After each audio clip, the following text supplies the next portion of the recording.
city is obsessed with statues, Yes. and the city is obsessed with Tagore. His material has been used and overused and abused, and honestly, it's come to a point where it's really boring. Hi everybody, how are you doing? Salih from AsianCultureVulture.com. It's great to have you with us. We're back on the festival trail and we're in Venice. I'm not in Venice myself, but our correspondent Tatiana Rosenstein is, and she managed to catch up with the director Aditya Vikram Sengupta, whose film Once Upon a Time in Calcutta enjoyed its world premiere at the Venice International Film Festival. So let's go over to Venice to join Tatiana and Mr. Sengupta, who's in Calcutta in his car because of a power outage in his house. Cities by itself are spaces and, there's a lot of infrastructure, but these are all non-living things. But the city actually is made up of human beings.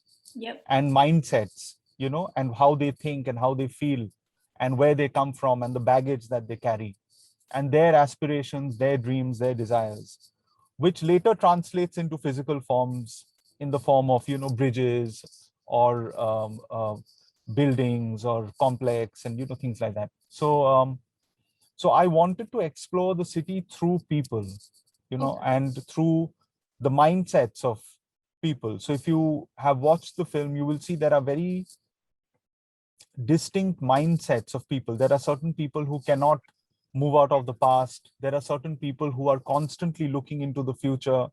There are certain people who are constantly fluctuating between the past and the present. And so every city is made up of such people.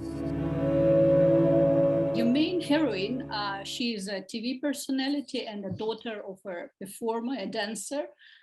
She seems to me somehow in between two worlds, the old one and the new one. And she's trying to manage into the new world, but it's not quite working out for her. So she's based on a real person who I knew. And everything that you see in the film is based on real incidents and real people and real experiences. And so what she works for a company which is a Ponzi scheme, and West Bengal has seen one of the biggest Ponzi schemes in the history of India in the last 10 years, which got exposed a few years back. And she's a failed TV actress. And she's a part of a family and a joint family and a lot of people living in that space. And it's really claustrophobic for her because the only thing that kept her in the marriage was her daughter. Yes. Now she's not there and she has no reason to hang on, and she wants a new life of her own. And she wants to move into the newer part of the city, which is basically taking away all the farmlands and, and it's growing. Yeah. And she wants her life for herself, and she wants to move out and make her dreams come true and start afresh. I remember being in Kolkata, I visited this factory, Kumartuli, and it was all about sculpture and statues. Yes. And you're showing some of them in the film of Yeah. Tagore. So how did it happen, this obsession with the statues? So the city is obsessed with statues. Yes. And and the city is obsessed with Tagore. Yes. And they have been obsessed with Tagore for a very, very long time. Right. And, after the copyrights on his material isn't there, his material has been used and overused and abused all the time. And honestly, it's come to a point where it's really boring, it's really annoying. I mean, not his material, but this constant use and re-rendition of his material, because so it kind of is a bit too much now, Right. And there's an obsession with statues, and there are certain people that Bengal is proud of, and there's excess of their statues and their pictures everywhere. Right. And over the last 10 years, it's increased 10 times more. Yeah. So these are all, certain things that I have been observing and reacting to over the last 10 years. And, it's all there in the film. And how the young generation taking this Tagore legacy? Do they read? Do they know? I mean, So I really think that things should uh, be left after a point. I mean, it's already there to read and enjoy and soak in, but constantly using that same material for various things just because we are uh, not exercising our minds or our observations or our creativity to create new things is a little unfair and a little annoying after a point, because it's like, there's something that's already there and there is no right, so let's right. go and play with that. It's become the easiest thing available to people and everyone's just using it. So whether it's young generation or old generation, it's just a habit that the city's got into. The production is very international. I saw somewhere the label of Film Bazaar. I think it happened 2 years ago. Then you have I think it's a French, Norway, and you have a DP from Turkey. So how did it work out for you, all this background, all the international? So I really like collaborating with people, and it's the most enriching and fun part of making a film for me. Yes. Is the human interaction.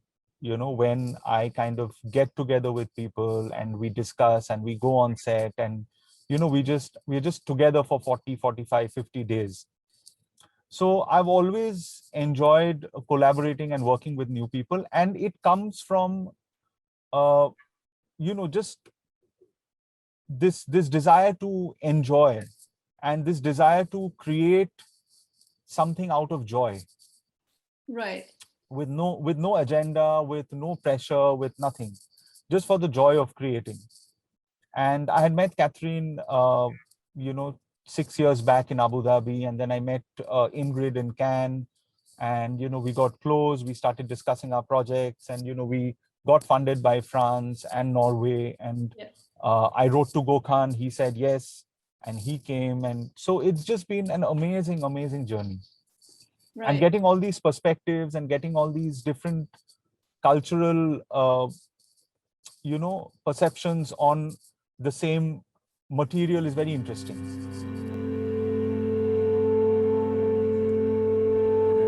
I'm curious about how is Kolkata seen today, because India have those centers, like you have Delhi, you have Mumbai, you have South, Madras, then Kolkata. So how Kolkata is seen now in the contemporary India? I think Calcutta is perceived by other parts of India as a very laid back, easygoing city. Okay.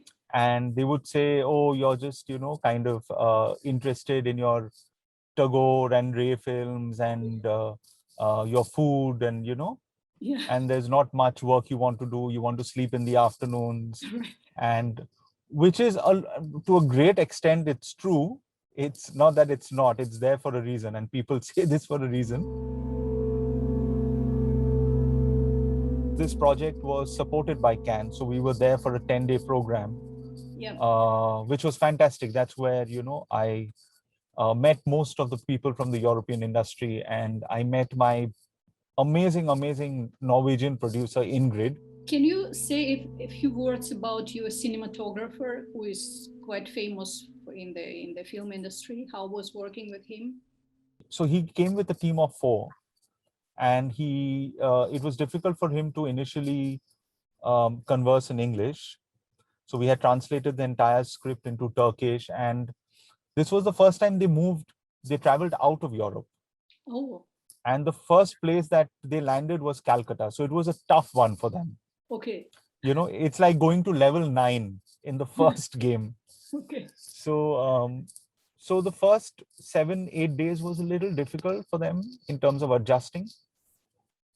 But none of it kind of was expressed on set.